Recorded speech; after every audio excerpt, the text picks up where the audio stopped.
so much. You know, she eats the bugs out of my hair, and it's really kind of this symbiotic relationship, really. Me and the chicken are kind of inseparable. I've noticed that. I've really noticed that you've got less movement in the hair since the chicken's been around. Yeah, my scalp has been a lot less itchy. Yeah. Hi, this is Jason Phipps. I'm in Walnut Creek, where this month I've got the opportunity to participate in a storytelling show, Real Stories in Walnut Creek. I'm here with Kay DeMartini, the founder and driving force behind Real Stories. So Kay, tell us a little bit about Real Stories. Well, we started Real Stories about a year and a half ago, and it kind of came, it grew out of going to Porchlight, which is a storytelling series in San Francisco.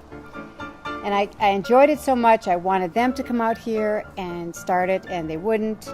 So I decided to do it myself, and they were very supportive, and it's been a great time. When I saw that in my email, on my Gmail account, I broke out in a sweat. Oh my God. I opened it up, and there was one line from him. And he said, "We did not change our formula."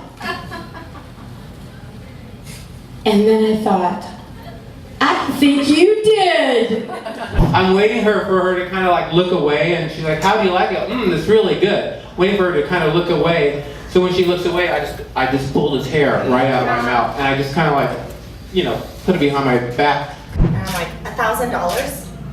He left me $1,000. My manager's like, "No way! You were so rude to him." Tell me about your favorite part of Real Stories. What do you like best about it? Well, I like so many things about it, but I always love that they're true stories, that they actually happened. So it's not like a story or a joke or comedy. It's real people telling their real stories. I mean, we've had policemen, we've had bank robbers, we've had waitresses, we've had school teachers and ministers, and everybody has a story. They all have something interesting, and it's a chance to share that. Tell me about some of your favorite stories. That's a tough one because there are so many. There's always great stories, and great stories come from the audience because they get a chance to tell too, so that's cool. But in the past, some of my favorite stories have been about people who expect one thing and then something else happens. Like a woman one of my favorite stories, she went to Cuba and fell in love, and she thought it was just going to be perfect, and it wasn't. She lent him a lot of money. She never got it back, but she was really willing to tell that story and be vulnerable, and it was great. Tell me a little bit about the audience participation. You have some featured speakers, Right. but people are also allowed to get up from the audience and tell a little bit about anything. Well, it has to relate to the theme. Okay, so there's a theme every month. Every month there's a theme that changes. And this past month, when you came, was about food. So it was food-related stories. It was called Eat This.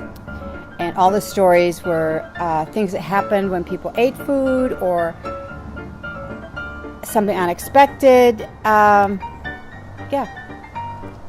Like your story about the bus. Yes, my story about the bus, which was about actually food after I've eaten it, as you'll see from the clip. That's right. No, it's good. When I was younger, I would travel on Greyhound a lot. Don't ask me why. It was just kind of a sadistic kind of thing, of just like, it's an adventure. And it was.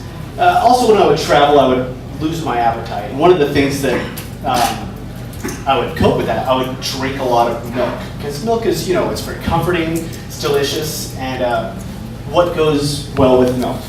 Chocolate chip cookies. Cigarettes, that's right. Cigarettes are perfect with milk. Cigarettes? This was in my smoking phase. I was in college. So I am traveling from Kansas. I'm originally from there, all the way back out to the Bay Area. And it's a very, very long bus ride. And it's Christmas time, so it's very cold out. So I'm in the middle of Texas. It's 2 in the morning. I stop at the Greyhound station. I'm hungry. I'm up all night. You can't sleep on the bus. I've got a little kid kicking the back of my seat. So, chug some milk. I go outside. It's freezing. So, I buy some cigarettes. All they have are unfiltered Winstons, which I don't know if you guys are familiar with those. They're very, very harsh. And I'm sitting out here, and I'm trying to keep warm with this cigarette, and I'm smoking one after another, waiting for the bus to be clean so I can get back on.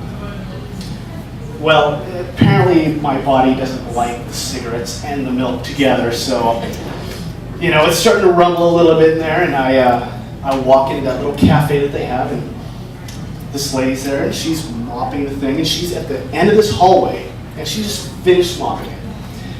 And I stumble in. Can I have some water, please?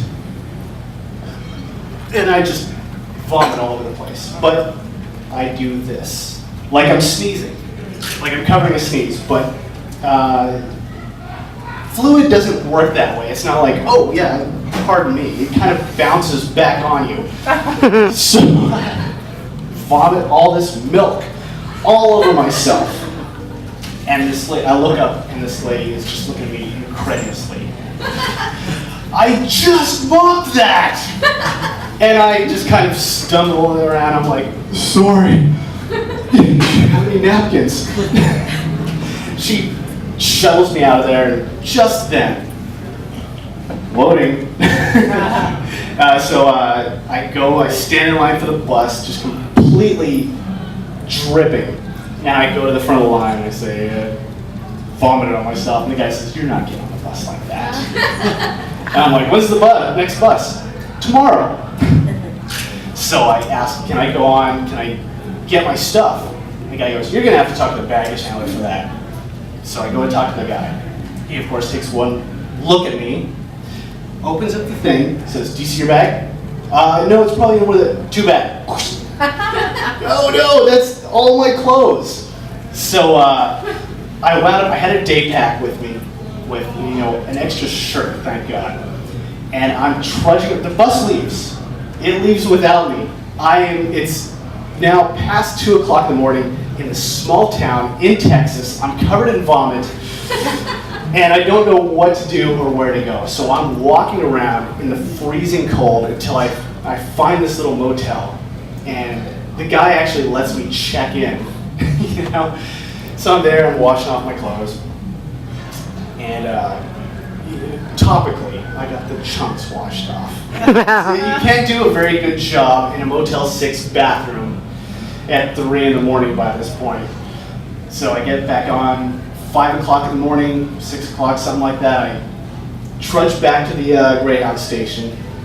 They actually let me on. And there is this very, very cute girl sitting right across from me, and I'm just like, oh my God, I smell like vomit, I look like hell. And I actually wound up making great friends with her in this cross-country bus ride. And the whole time I'm apologizing. I'm sorry I smell like vomit. I normally don't. She's like, no, it's okay. It's all right. In the end, she actually tried to get me off the bus with her in her stop in Utah. She's like, no, come stay with me. Come stay with me. I turned it down. I had to go to my home. I had to go to college and all that good stuff. But